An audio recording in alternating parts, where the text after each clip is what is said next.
पर इस विषय पर पहले से चर्चा हो चुकी है। कर्म करना आपकी मेरी विवशता है, हम किए बिना नहीं रह सकते। कुछ ना कुछ आपको मुझे करना है, हम करते हैं और हमें करते रहना पड़ेगा। अब कर्म करेंगे तो कर्म का बंधन भी है, शुभ का शुभ और अशुभ का अशुभ। अब इस बंधन से मुक्त होने की विधि क्या है? या तो कर्म ही ना किया जाए, जो कि संभव नहीं है।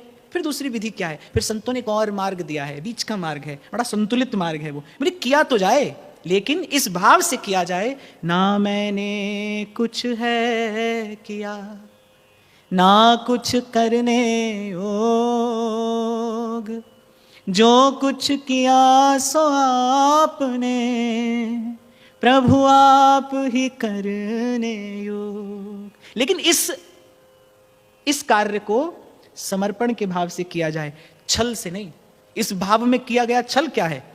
इस भाव में किया गया छल यह है कि जब जीव जानबूझकर स्वार्थ के वशीभूत होकर, विषय की वासना के वशीभूत होकर अनुचित करता है, वो तब भी यह समझता है कि कार्य प्रभु ही कराते हैं।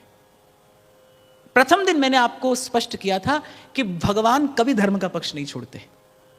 आपका मेरा मन, आपका मेरा चित्त, आपकी मेरी विषय वासना, वो आपको मुझे ले जाती है अधर्म के मार्ग पर। प्रभु कभी धर्म के पक्ष से इधर नहीं होते। भगवान सदा धर्म के पक्ष में खड़े हैं।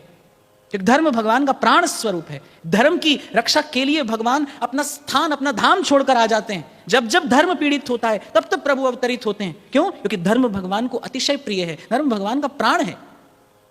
तो ये जब किया जाए, ये भाव जब जीवन में धारण किया जाए कि ना मैंने कुछ है किया, ना कुछ करने योग, तो इस भाव का मूल भी, इस भाव का आधार भी स्वार्थ ना हो, परमार्थ हो। देखो, मैं जानता हूं कि मेरे केवल कहने से और आपके केवल सुनने से यह बात हृदयंगम नहीं होगी कि यह जीवन केवल भजन के लिए मिला है, क्योंकि हमारे भीतर बहुत कुछ भरा है, वो भी अपना प्रभाव दिखाता है। मैं तो कल भी आपसे कहा था कि आप अपना कार्य करोगे, प्रभु अपना कार्य करेंगे, लेकिन आपके और प्रभु के अतिरिक्त एक और तीसरा तत्व भी है, वो अंत तक अपना कार्य करता है, प्रभु की माया। वो भरमाती है जीव को, वो भटकाती है, वो बहलाती है। अच्छा, और कोई बुरे से नहीं भटकता तो वो भले से भटका देती है। इसीलिए महाप्रभु जो कहते हैं ना, यही डर ही डरप हरिवंश हित, जिन अब भ्रम ही गुण सलिल पर। गुण सलिल का अर्थ कि जो त्रिगुण का जल है, ये जो संसार है, ये त्रिगुण की धारा है।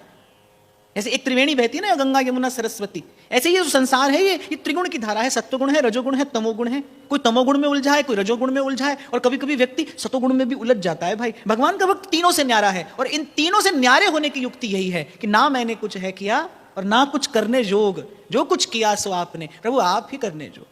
और विस्तार से मैं आपको निवेदन करूं, व्यास जी कहते हैं, काहू के बल भजन को, काहू को आचार, व्यास भरोसे कुमरी के सोवत पांव पसार। तो आपको लगता है व्यास जी पांव पसार के सोते होंगे यहां?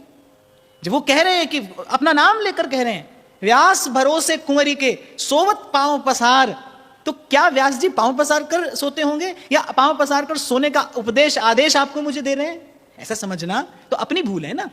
व्यास जी कह रहे हैं कि श्री प्रिया जी के भरोसे मैं अब निश्चिंत हो गया हूं। ये जो कर्तापन है ना, मैं करता हूं, ये जो कर्तापन है, यही जीव को बांधता चला जाता है। जो भगवान ने गीता में कहा, कर्मण्यवाधिकारस्ते मा फलेषु कदाचन, उसका अर्थ केवल यही है, कर्तृत्व से मुक्त हो जाया जाए। और एक और बात भाई, इस बात को आप आज समझ लें या कभी किसी जन्म में आप इसे स्वीकार करें, पर करना तो पड़ेगा। वासुदेव सर्वम, ये इस अस्तित्व का एकमात्र सत्य है। इस सारे अस्तित्व को जो गतिमान बनाए है, वो शक्ति एक है, दूसरी नहीं। एको हम द्वितीयो नास्ति, कृष्ण है, कृष्ण है, कृष्ण है। और जैसे ही ये सत्य की स्वीकृति होती है जीवन में, अब देखो बहुत बड़ा बोझ सर से हट जाता है। आपको क्या लगता है कि बुरा कर्म करने से सर पर बोझ आता है? करता होकर स्वार्थ के वशीभूत होकर सकाम कर्म यदि शुभ भी किया जाए तो भी वो बांधता ही है, तो भी वो सर पर बोझ ही है। लेकिन भक्ति का मार्ग ऐसा नहीं है। भक्ति का मार्ग कैसा है कि जो हम भले बुरे सो तेरे, दृष्टि प्रभु पर रहे, दृष्टि प्रभु पर रहे। हरि नाम से नेह पले तो पालिए, और सेवा में ये देह गले तो गालिए। तो और यदि ये सत्संग मिल जाए, जिसकी याचना संत आंचल पसार कर प्रभु से करते हैं, यदि ये सत्संग मिल जाए तो जानना चाहिए कि अब प्रभु आपसे, हमसे मिलना चाहते हैं। अब प्रभु की इच्छा है कि आप हम प्रभु से मिलें।